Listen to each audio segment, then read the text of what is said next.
හයි කොහොමද ඔයාලට අපි හිතුවා අද එන්න බාර් ඩුබායි පැත්තට. බාර් ඩුබායි කියලා කියන්නේ මෙහි UAE වල තියෙන ඕල්ඩ් ඩුබායි එහෙම නැත්නම් පැරණි නගරය. ඒ කියන්නේ මුල්ම නගරය විදිහට අර ලංකාවේ අපි කියන්නේ ඓතිහාසික වටිනාකමක් තියෙන ඉපැරණි පුරාණ නගර කියලා. අන්න ඒ වගේ එකක් තමයි මේ බාර් ඩුබායි කියලා කියන්නේ. බාර් ඩුබායි නොහොත් ඕල්ඩ් ඩුබායි. ඉතින් මුලින්ම මේ ඩුබායි එමරාති පීපල්ස් ලගේ ඒ කියන්නේ එමරාති මේ රට UAE එක හැදෙන්න කලින් මුලින්ම මෙහි තිබිලා තියෙන මෙන්න මේ නගරය. බලමු අපි කොහොමද කියලා. මේ මගේ මේ පිටිපස්සෙන් ඔයාලට පේන්නේ මේ බාර් ඩුබායි වල තියෙන පැරණි ගෙවල් වගේක්. ඉතින් ඉස්සර එමරාති පීපල්ස්ලා ඒගොල්ලන් භාවිතා කරපු පරණ ගෙවල් ටිකක් තමයි මේ තියෙන්නේ. පොල්ලත්තු සෙවිලි කරලා ඒ වගේ තියෙන්නේ.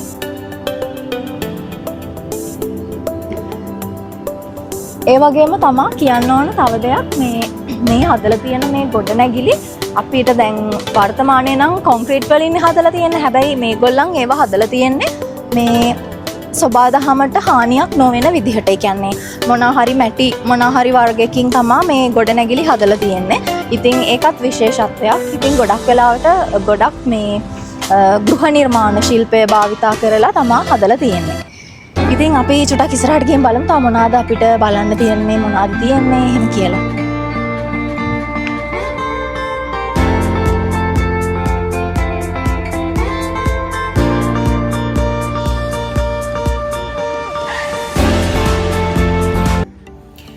මේ තියෙන්නේ ඩුබායි වල තියෙන වෝටර් ටැක්සි. ඉතින් මේකත් ඩුබායි වල තියෙන එක ට්‍රාන්ස්පෝර්ටේෂන් එකක්. ඉතින් අපි දැන් මේ යන්න හදන්නේ දේරවල ඉඳලා බාර් ඩුබායි සයිඩ් එකට. ඉතින් අපිට දේරවල ඉඳලා බාර් ඩුබායි වලට යන්න තියෙන්නේ මේ වෝටර් ටැක්සි එක හරහා. ඉතින් වෝටර් ටැක්සි එකක් කියලා කියන්නේ මේගොල්ලන්ගේ මුල්ම ගම්මානයනේ මං කිව්වේ ඕල්ඩ් ඩුබායි කියන්නේ. ඉතින් ඒ මුල්ම ගම්මානේ මුලින්ම තිබිලා තියෙන්නේ දීවර කර්මාන්තය. ඉතින් දීවර කර්මාන්තය පාදක කරගෙන ඒගොල්ලන් ගොඩක් වෙලාවට බෝට්ටු වලින් තමයි ඒගොල්ලන්ගේ ගමනාන්තය වෙලා තියෙන්නේ. මේ මෙන්න මේ බෝට්ටු හරහා තමයි ගමනාගමනය සිද්ධ වෙලා තියෙන්නේ. ඉතින් ඒ නිසා ඒ පැරණි සංස්කෘතිය පිළිබිඹු වෙන විදිහට මේගොල්ලන් අදටත් මේ බෝට්ටු හරහා ගමන් කිරීම සිදු කරනවා.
මේක ඉතින් හරිම ලස්සන එක්ස්පීරියන්ස් එකක්. මොකද මේ වටේ දෙපැත්තේ තියෙන වීව් එක බලාගෙන යන්න පුළුවන්. හරිම ලස්සනයි. ඉතින් මේ අපි අද බලන්න ඇවිල්ලා තියෙන ඩුබායි වල මුල්ම ගම්මානය. එහෙම නැත්නම් පැරණි ඩුබායි නගරය මුල්ම ගම්මානය හරියට නිකන් ජීවමාන කෞතුකාගාරයක් කියලා කිව්වොත් හරියටම හරි. ඒ කියන්නේ මේගොල්ලන් කොච්චර දියුණු රටක් වුණත් මේ UAE එක මේගොල්ලන්ගේ මුල්ම ගම්මානයේ වෙච්ච මේ ඕල්ඩ් ඩුබායි කියන ගම්මානයේ ඒගොල්ලන් අතීතයේ ඉඳලා පාවිච්චි කරපු ඒගොල්ලන්ගේ වස්ත්‍රාභරණ, ඇඳුම් පැළඳුම්, ඒගොල්ලන්ගේ කෑම බීම, ඒගොල්ලන්ගේ සංස්කෘතිය විදහාපාන එක අයිටම්ස්, එතකොට සංස්කෘතිකාංග, ඒ වගේම පැරණි ගොඩනැගිලි, එතකොට කුළුබඩු වර්ග, මුතු වර්ග, ඒ හැම දෙයක්ම අදටත් අපිට ජීවමානව බලාගන්න පුළුවන් මේ ඕල්ඩ් ඩුබායි කියන පැත්තට આવොත්. ඉතින් ඕල්ඩ් ඩුබායි පැත්තට අයිති වෙන්නේ මෙහි බාර් ඩුබායි, එතකොට ගෝල් සුක්, අන්න ඒ ප්‍රදේශය ටික තමා මේ ඕල්ඩ් ඩුබායි විදිහට හඳුන්වන්නේ. ඉතින් ඔයාලට මේ පේන්නේ ඒගොල්ලන්ගේ අතීතයේ ඉඳලා ඒගොල්ලන් පාවිච්චි කරපු වස්ත්‍රාභරණ, එතකොට ඇඳුම් පැළඳුම් ඒ වගේ දේවල් තමයි. ඔයාලා දන්නවද දන්නේ නැහැ, මං කියන්නම් මේකේ ඉතිහාස කතාව. මේගොල්ලන්ගේ වෙළඳ වරායක් විදිහට තමයි මේ මුල්ම ගම්මානය පැවතිලා තියෙන්නේ. ඒ කියන්නේ මේගොල්ලන් දීවර හා මුතු ප්‍රවාහනය කිරීමේ, කියන්නේ මුතු නිර්මාණය කිරීමේ ගම්මානයක් විදිහට තමයි මුලින්ම මේ ගම්මානය ආරම්භ වෙලා තියෙන්නේ. ඉතින් ඇත්තටම කිව්වොත් එහෙම නූතනත්වය තිබුණත් සියවස් ගණනක් පැරණි සංස්කෘතියේ තියෙන පැරණි ගෘහ නිර්මාණ ශිල්පය මේ බාර් ඩුබායි වල ඔයාලා ආවොත් බලා ගන්න පුළුවන්. ඉතින් ඒ වගේම තමයි බලා ගන්න පුළුවන් ඔයාලට ඩුබායි වල මෙහි තියෙනවා අයි ක්‍රීක් එක වගේම සුන්දර කලාත්මක පැරණි කෞතුකාගාරයක් තියෙනවා මෙහි. ඒ කෞතුකාගාරය ඔයාලට බලන්න පුළුවන්. ඒකේ ගොඩාක් දේවල් ඉගෙන ගන්න තියෙනවා මෙහි UAE එක ගැන. ඉතින් මම තව වීඩියෝ එකක් අරගෙන එනවා වෙනමම ඩුබායි කෞතුකාගාරය ගැන. ඒක තමයි ඩුබායි ක්‍රීක් කියලා කියන්නේ. ඉතින් ඒ වීඩියෝ එක මම ඉස්සරහට අරගෙන එන්නම්. ඒක ඔයාලට ගොඩාක් වැදගත් වෙයි. ඒකත් බලන්න. ඉතින් ගොඩක් මේ ප්‍රසිද්ධ වෙලා තිබ්බේ කුළුබඩු මධ්‍යස්ථානයක් විදිහටත්, ඒ වගේම මුතු කර්මාන්තයටත්, ඒ වගේම තමයි රත්තරන් නිෂ්පාදනය. රත්තරන් කර්මාන්තයටත් මෙහි ගොඩාක් ප්‍රසිද්ධයි මේ මුල්ම ගම්මානයේ වෙච්ච මේ බාර් ඩුබායි සහ ගෝල්සුක්. අදටත් ගොඩාක් විදේශ සංචාරකීන් මේ ගෝල්සුක් එක බලන්න එනවා. මොකද ඒගොල්ලන්ට ගොඩාක් වෙලාවට මෙහෙන් රත්තරන් ගන්න පුළුවන් අඩුවට. අන්න ඒ වගේ දේවල් වලට ගොඩාක් මෙහි ජනප්‍රිය තැනක් තමයි ගෝල්සුක් කියලා කියන්නේ. ඉතින් මේ හැමතැනකම පොඩි පොඩි ස්ට්‍රීට් තියෙනවා. ඉතින් ඔයාලට ඒ ස්ට්‍රීට් වලට ගිහිල්ලා ඔයාලට බඩු ගන්න ඕන නම් ඒවා ගන්න පුළුවන්. එතකොට ලස්සන ගෘහ නිර්මාණ ශිල්පයක් මේගොල්ලන් පාවිච්චි කරලා තියෙනවා ඒ කාලේ ඉඳන්. ඉතින් ඒ ගෘහ නිර්මාණ ශිල්පය ඔයාලට බලන්න පුළුවන්. ඒ වගේම තමයි මේ පැරණි ගොඩනැගිලි, ඒ වගේ තියෙන කැටයන්, එතකොට ඒ වගේ තියෙන මාරම ලස්සනයි ඒවා. ඉතින් ඔයාලට ෆොටෝස් එහෙම ගන්නවා නම් මාරම ලස්සනට ෆොටෝස් ටිකක් ගන්න පුළුවන්. ඉතින් මේ ඔයාලා මේ දකින මේගොල්ලන්ගේ මේ ක්ලෝත්ස් ඒවා මේවා ඔයාලට හැම දෙයක්ම මිලදී ගන්න පුළුවන්. ඉතින් මේ ගොල්ලන්ගේ ස්පයිසිස් වර්ග තියෙන්නේ. ඉතින් ඒවත් ඔයාලට ගන්න පුළුවන්. එතකොට ඔයාලට සැෆ්‍රෝන් එහෙම ගන්න පුළුවන්. සැෆ්‍රන් එහෙම ඉතින් ගන්න පුළුවන් මෙහි තියෙනවා. මේ ඔයාලා දැන් දකින්නේ ඒගොල්ලන්ගේ අර පින්තාරු කලාව උපයෝගී කරගෙන හදපු එක එක ප්ලේට්ස්, එතකොට ඒ වගේ දේවල්.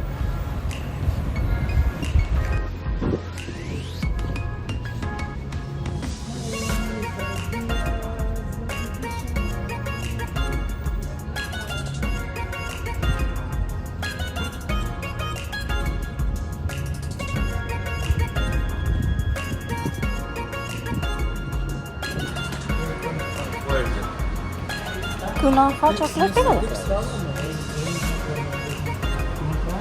Let's try. ඉතින් අපි try කරලා බලන්න බෑද?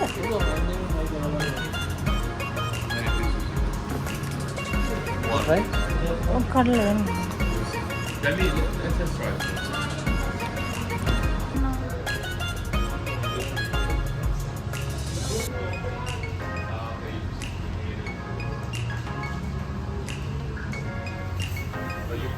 ඉතින් ඔයාලා ඩුබායි විසිට් එකට આવත් ඔයාලට මේ සයිඩ් එකට આવත් ඔයාලට මේ වගේ චොක්ලට්ස් උත් ගන්න පුළුවන්.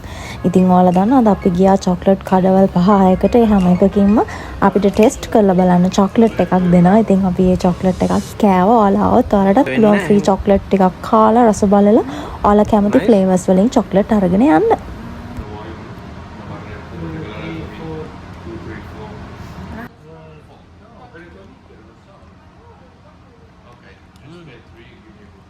Karena abi dua orang kalau ada ඒක රසයි නේද? අර මැද තියෙන කොළ පාට වල නිකන් කෑලි කෑලි අර මොකක්ද ඒ මොනවාද කියනවනේ ඒක මාත් රසයි.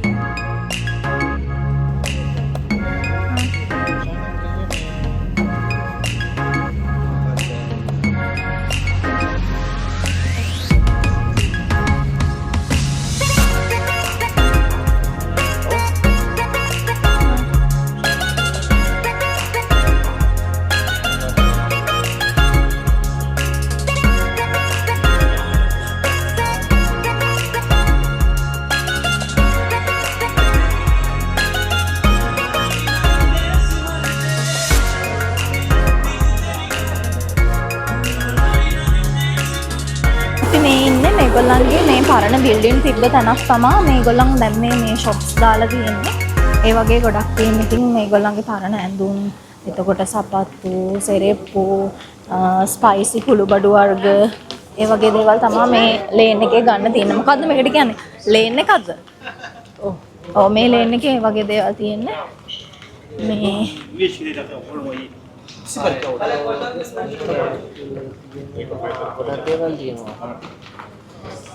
මේ තනිකර තියෙන්නේ මේ යන්න එකට බලන්න.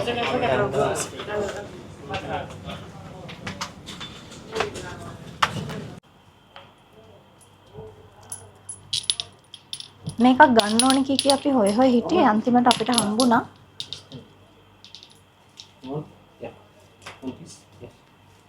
මේ අපි අන්තිමට ගත්තා මෙන්න මේක. ඉතින් අපි ගත්ත එක body protect එකක් ගත්තා.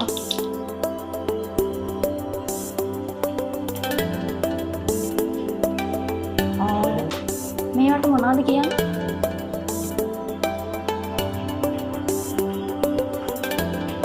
මමත් හරියට මේවට කියන නම දන්නේ නැහැ. ඒ වුණාට මේ හරි ලස්සනයි මේවා දැක්කහම. මේ මං හිතන්නේ මේගොල්ලන්ගේ මේ අර කැටයම් නිර්මාණ, චිත්‍ර කලා ඒගොල්ලන්ගේ ඉස්සර පාවිච්චි කරපු මේ ඒ පරණ අයිටම්ස් වගේක් තමයි මං හිතන්නේ මේ තියෙන්නේ. මේ මාරම ලස්සනයි.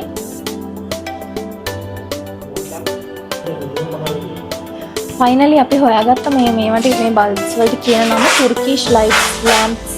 Turkish lamp light කියලා කියන්නේ.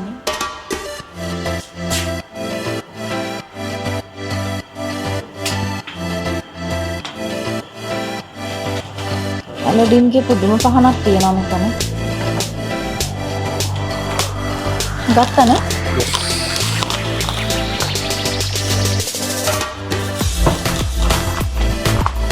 අනේ මේවා කීයද දන්නේ නැහැ. How much? 40. 40? No, too much. This one 40. This one 20.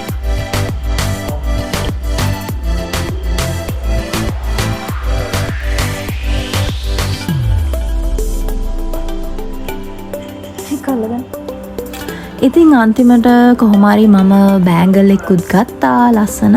බලන්න ඒක මට ලස්සනයිද කියලා. ඉතින් ඔයාලා තවත් ඔයාලටත් මේ වගේ ජුවලරිස් ගන්න පුළුවන්. එක එක ලස්සන අයිටම්ස් තියෙනවා ඔයාලට ගන්න පුළුවන්. ඉතින් අමතක කරන්න නැතුව එන්න. ඔයාලා විසිට් එකක් ආවොත් බාර් ඩුබයි දේරා ගෝල්සුක්. එහෙම නැත්නම් ඕල් ඩුබයි කියලා තමයි කියන්නේ. ඔයාලා අනිවාර්යෙන්ම එන්න විසිට් කරන්න. ඉතින් තවත් මේ වගේ ලස්සන වීඩියෝ එකක් අරගෙන අපි ආයෙත් එන්නම්. ඉතින් එතකන් ඔයාලා පරිස්සමින් ඉන්න. එහෙනම් අපි ගිහින් එන්නම්. ඉතින් මේ තමා සුන්දර ඕල් ඩුබයි නගරය.